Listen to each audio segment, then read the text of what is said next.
لحظه خداحافظی به سینه‌ام فشردمه، اشک چشمام جاری شد، دست خدا سپردمه. دل من راضی نبود به این جدایی نازنین.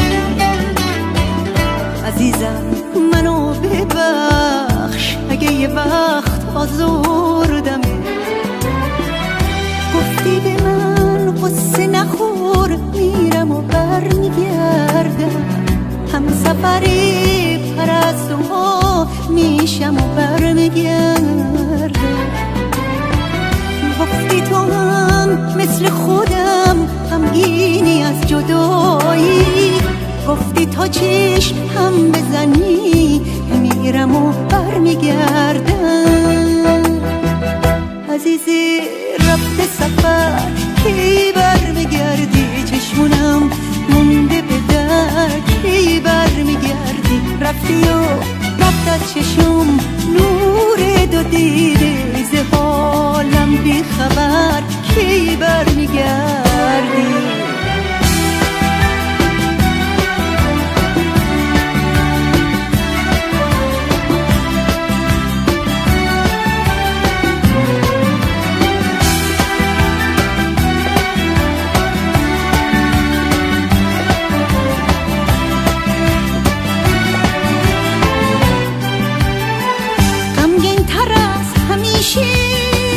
به انتظار نشستم، پنجره امیدم و هنوز بروم نبستم. پرستوهای عاشق به خونشون رسیدم، اما چرا عزیز دل هرگز تو رو ندیدم؟ گفتی به من قصه نخور، میرم و برمیگردم، هم سفری پرستوها میشم و برمیگردم.